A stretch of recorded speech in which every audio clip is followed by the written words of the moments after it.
ఓం నమ శివాయ. ఈరోజు వీడియో ఏంటో తెలుసుకోబోయే ముందు అందరికీ రెండవ కార్తీక సోమవారం శుభాకాంక్షలండి.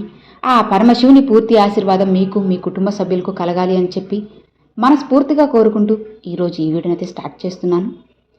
ఇక ఈరోజు వీడియో ఏంటి అంటే, ఈరోజు రెండవ కార్తీక సోమవారం కదండి. ఈరోజు ముగిసేలోపు ఖచ్చితంగా వినాల్సిన ఒక ముఖ్యమైన కథని ఇది చెప్పుకోవచ్చు అన్నమాట. కాబట్టి జాగ్రత్తగా చివరి వరకు వినండి. మీ జీవితంలో ఎన్నో మార్పులు అయితే జరుగుతాయన్నమాట. 1800 సంవత్సరాల ప్రాంతంలో తమిళనాడులో కుంభకోణంలో ఒక పేద బ్రాహ్మణ కుటుంబం జీవిస్తూ ఉండేది. భర్త పేరు మధు, భార్య పేరు సంధ్య. భర్త అదే ఊరిలో ఒక శివాలయంలో అర్చకత్వం చేస్తూ ఉండేవాడు. తక్కువగా వచ్చే జీతంతోనే తన జీవితాన్ని సంతోషంగా గడిపేవాళ్ళు.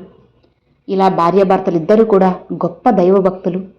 వారింటి దైవం అరుణాచలేశ్వరుడైనటువంటి పరమేశ్వరుడు. ఇక వారికి వివాహమై 10 సంవత్సరాలైనా సరే పిల్లలు కలగలేదు. ఇక వాళ్ళ భర్త సదా కొలిచేటువంటి ఆ యొక్క పరమేశ్వరుని సంతానం ప్రసాదించమంటూ ఆర్తిస్తూ ఉండేవారు. ఒక సంవత్సరం వారిద్దరూ కూడా అరుణాచలం వెళ్ళి గిరి ప్రదక్షిణ చేసి ఆ యొక్క అరుణాచల పరమేశ్వరుని సంతానం కోసం ప్రార్థించారు. స్వామి దర్శనం చేసుకుని బయటకు వస్తున్నప్పుడు వారికి ఆలయం దగ్గర ఒక వింత మనిషి కనిపించారు. ఒంటి నిండా కూడా భస్మం రాసుకొని చేతిలో డమరుకం పట్టుకొని ఆకాశం వైపు చూస్తూ ఏవేవో సైగలు చేస్తూ ఉండేవారు. ఇక ఆ భస్మదారుడు వీళ్ళని చూస్తూనే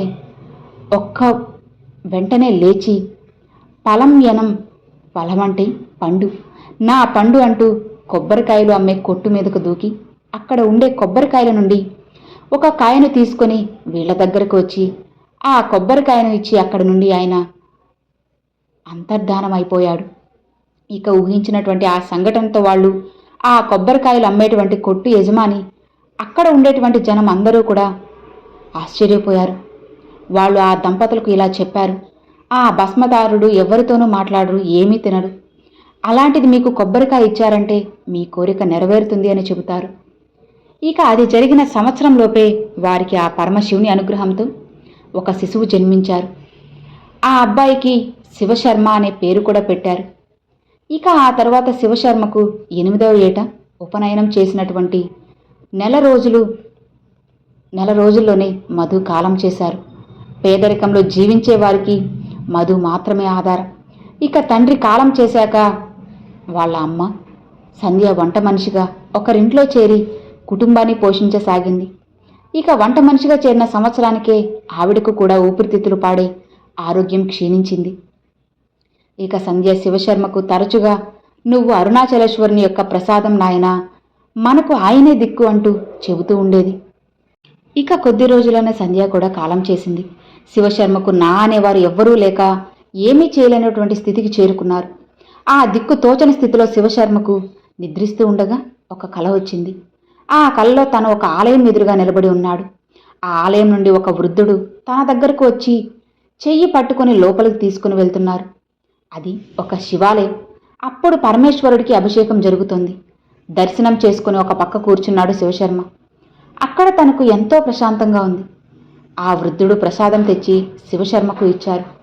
ఇక ఆ వృద్ధుడు చూపిన అసాధారణమైనటువంటి ఆప్యాయతకు శివశర్మకు కన్నుల వెంట నీరు వచ్చేశాయి. ఇక అంతటితో శివశర్మకు మెలకువ వచ్చేసింది. శివశర్మకు నిజంగానే కళ్ళ నుండి నీరు కారుతున్నట్లు అనిపించింది.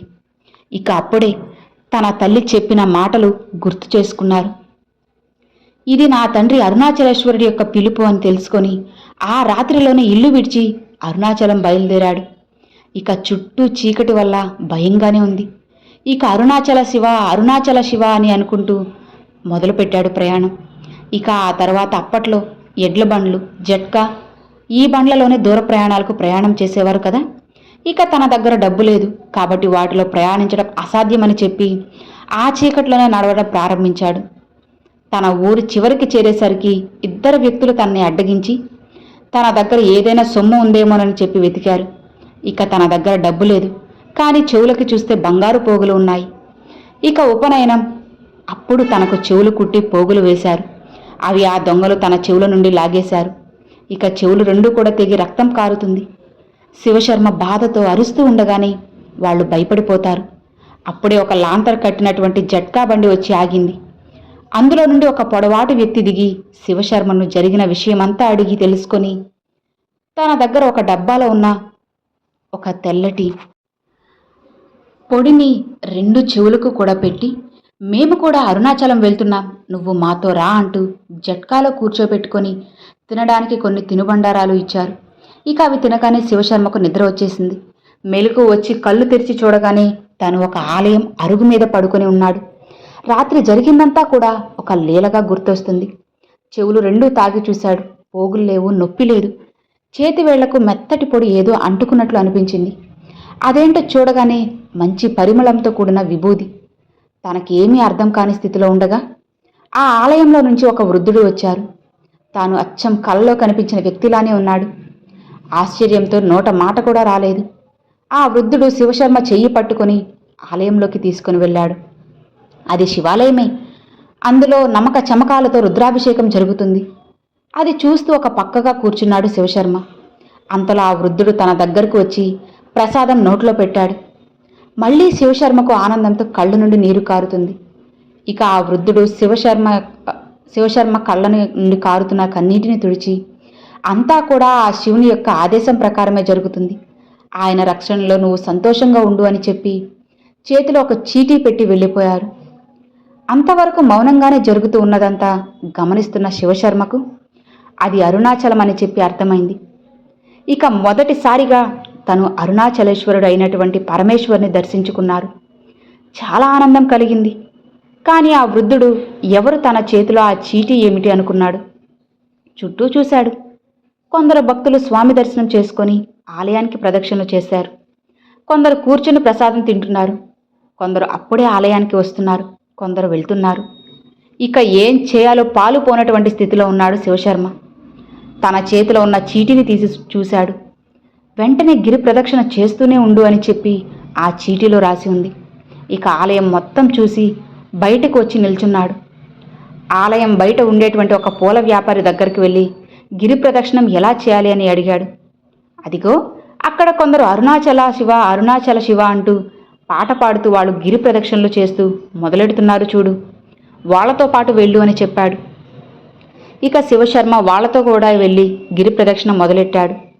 పూర్తి ప్రదక్షిణ అయ్యి మరల ఆలయం దగ్గరికి వచ్చేసరికి మధ్యాహ్నం అయింది. ఆలయం మూసేశారు. అందరూ వెళ్ళిపోయారు.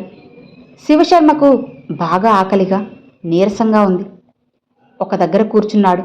ఆ పూల వ్యాపారి, బాబు నువ్వు ఒక్కడివే వచ్చావా? నీది ఏ ఊరు? నీ తల్లిదండ్రులు ఎవరు అంటూ ప్రశ్నించారు. జరిగిన విషయం అంతా కూడా చెప్పారు శివశర్మ. ఇక ఆ పూల వ్యాపారి జాలిపడి తన దగ్గరే ఉండమని చెప్పి తను చెప్పినట్లు చేస్తే డబ్బులు ఇస్తాను అని చెబుతాడు. అది ఏంటి అంటే, గిరి ప్రదక్షిణ చేసేటప్పుడు ఎన్నో ఆలయాలున్నాయి, వాటి దగ్గర పూలమ్మి వచ్చిన డబ్బులను తెచ్చిస్తే తనకు రోజుకు 1 అణా ఇస్తానని చెప్పి తన దగ్గర ఉండొచ్చు అని చెప్పి చెబుతాడు. ఇక శివశర్మకు కూడా ఆ పని ఎంతగానో నచ్చుతుంది. ఇక ఆ పనితో పాటు ఆ వృద్ధుడు ఆదేశించినట్లుగానే ప్రతిరోజు కూడా గిరి ప్రదక్షిణ చేయొచ్చు కదా అని చెప్పి అనుకుని, నిజానికి అది చాలా కష్టం. కాళ్ళకి చెప్పులు కూడా లేకుండా రోజు సుమారు 14 కిలోమీటర్ల దూరం ఎండను నడుస్తూ ఉండడం అనేది సాధ్యమేనా? ఇక శివశర్మకు మొదటి రోజున బాగానే కాళ్ళు వాచి పాదాలకు బొబ్బలెక్కాయి. అయినా ఈ పని చేయాలని అనుకుంటాడు. తనకు వచ్చిన ఆనా కూడా అరుణాచలేశ్వరుడికే సమర్పించాలని చెప్పి నిశ్చయించుకుంటాడు. ఇక 2 రోజులకు శివశర్మ కాళ్ళు బాగా వాచిపోయి పాదం మొత్తం రక్తపు ముద్దయిపోతుంది. 2వ రోజు రాత్రి శివశర్మ కాళ్ళ నొప్పికి పాదాల రక్తస్రావానికి ఏడుస్తూ రేపటి నుంచి ఎలా పూలమ్మాలి, ప్రదక్షిణ ఎలా చేయాలి అని అనుకుంటూ పడుకుంటాడు. ఇక తనకు కలలో ఒక మాతృమూర్తి కనిపించి పాదాలకు ఏదో లేపనం రాసి కాళ్లను నిమిరి వెళ్ళిపోతుంది. మరుసటి రోజు ఉదయం చూసేసరికి కాళ్ళ నొప్పులు తగ్గి పాదాలు చాలా మృదువుగా ఉంటాయి. ఆశ్చర్యపోతాడు శివశర్మ. ఇదంతా కూడా అరుణాచల శివ యొక్క అనుగ్రహం అని చెప్పి అనుకుని సాష్టాంగ నమస్కారం పెడతాడు. ఇక ఆనాటి నుంచి తను ప్రదక్షిణ చేసిన కాళ్ల నొప్పులు కానీ పాదాల పగుళ్ళు కానీ ఏమీ కనిపించలేదు. ఇది ఆ పూల వ్యాపారి గమనించాడు. శివశర్మకు దైవానుగ్రహం అమితంగా ఉందని చెప్పి అర్థమవుతుంది ఆ పూల వ్యాపారికి. ఇక శివశర్మను వ్యాపారి నిమిత్తమై ఆ పూల వ్యాపారి ఏనాడు ఇబ్బంది పెట్టలేదు. కొన్నాళ్ళు పూలు అమ్మిన తర్వాత శివశర్మకు జీవితం పట్ల వైరాగ్యం కలిగింది. అప్పటి నుండి పూలమ్మడం మానేసి ఎక్కువసేపు ధ్యానంలో ఉండిపోతాడు. వ్యాపారం చేయకపోయినా ఆ పూల వ్యాపారి రోజు కూడా శివశర్మకు ఒక అనా ఇచ్చేవాడు, భోజనం పెట్టేవాడు. మెలకువగా ఉన్నంతసేపు శివశర్మ నిరంతరం అరుణాచలేశ్వరుడి యొక్క శివనామం జపిస్తూనే ఉండేవారు. ఇక ఒకరోజు అరుణాచలానికి ఒక దంపతులు వచ్చారు. వారి కుమారుడు తప్పిపోయాడని చెప్పి విలపిస్తూ అన్ని ఊర్లు తిరుగుతూ అరుణాచలం చేరుకుంటారు. వారి బాధను చూసి జాలిపడిన శివశర్మ ఒక్క క్షణం ధ్యానంలో కూర్చొని వాళ్ల దగ్గరకు వెళ్ళి, మీ అబ్బాయి ప్రస్తుతం తంజావూరులో ఉన్నాడు. అతన్ని కొందరు నిర్బంధించారు. వాళ్ళు 3 రోజుల్లో ఇక్కడికి వచ్చి కొందరు పిల్లల్ని ఎత్తుకెళ్లడానికి కూడా ప్రయత్నిస్తున్నారు. అప్పుడు వారిని మీరు పట్టుకోవచ్చు. మీ పిల్లవాడితో పాటు ఎందరో పిల్లలు విముక్తులవుతారని చెబుతాడు. ఇక శివశర్మ చెప్పిన మాటల మీద నమ్మకం ఉంచి వారు అరుణాచలంలోనే 3 రోజులు గడిపారు. ఇక శివశర్మ చెప్పినట్లుగానే వాళ్ల పిల్లవాడు వారికి దొరికాడు. అప్పటి నుండి శివశర్మ పట్ల అందరికీ భక్తి, నమ్మకం కలిగాయి. తనకు కొందరు వ్యాపారు పండ్లు, పలహారాలు పెడుతూ ఉండేవారు. విశేషంగా వాళ్ళకి వ్యాపారం జరిగేది. తాను ఏదైనా చెబితే అది జరుగుతుందనే నమ్మకం కూడా ఏర్పడింది. ఇక అందరూ ప్రజలు కూడా తనను ఎక్కువగా నమ్మడం మొదలెట్టారు. తన చేతితో ప్రసాదం, విభూది ఇలాంటివి తీసుకోవాలని చెప్పి అనుకోవడం, తనను ఆశీర్వదించమని చెప్పి అడగడం ఇవి చేస్తూ ఉండేవారు. అప్పటి నుండి శివశర్మ రోజంతా ప్రదక్షిణ చేయడం, కొండపైకి ఎక్కి అక్కడే ధ్యానం చేసుకుంటూ ఉండేవాడు. ఇక శివశర్మకు శరీర పటుత్వం తగ్గి వృద్ధాప్యం వచ్చింది. ప్రదక్షిణ చేయలేనటువంటి స్థితికి చేరుకున్నాడు. ఇక ఒక రోజున ఉదయం శివశర్మ దగ్గరకు ఒక బాలుడు వచ్చి, నాతోరా, మనం చాలా దూరం ప్రయాణం చేయాలి అని చెప్పి గిరి ప్రదక్షిణ మొత్తం చేయి పట్టుకుని చేయించి చివరిగా అరుణాచలం కొండపైకి తీసుకుని వెళ్తాడు. తరువాత శివశర్మ కోసం ఎంత గాలించినా ఎక్కడ ఆయన కనిపించలేదు. శివశర్మ వంటి మహాత్ములు ఎందరో నేటికి అరుణాచలాన్ని ఆశ్రయించే ఉన్నారు కదా. చూడడానికి వికారంగా కనిపిస్తూ ఎవరినీ కూడా వారి దరి చేరనివ్వకుండా తపస్సు చేసుకునేవారున్నారు. మనకు అంతటి అదృష్టమే ఉంటే తప్పకుండా అలాంటి వారి దర్శనం అనేది లభిస్తుంది. సో విన్నారు కదండి, ఎంత గొప్ప పరమభక్తుడు అనేది. ఇలాంటి వాళ్ళు మనకి కూడా ఖచ్చితంగా ఆ శివానుగ్రహం ఉంటే తప్పకుండా కనిపించే తీరుతారన్నమాట. అసలు ఈ జన్మకి ఒక్కసారైనా సరే అరుణాచలం వెళ్ళాలన్న ఆశ ఎంతో మందిలో ఉంటుంది. ఒక్కసారైనా ప్రయత్నించి వెళ్ళండి ఫ్రెండ్స్, ఖచ్చితంగా మీ జీవితంలో చాలా మంచిగైతే ఉంటుందన్నమాట.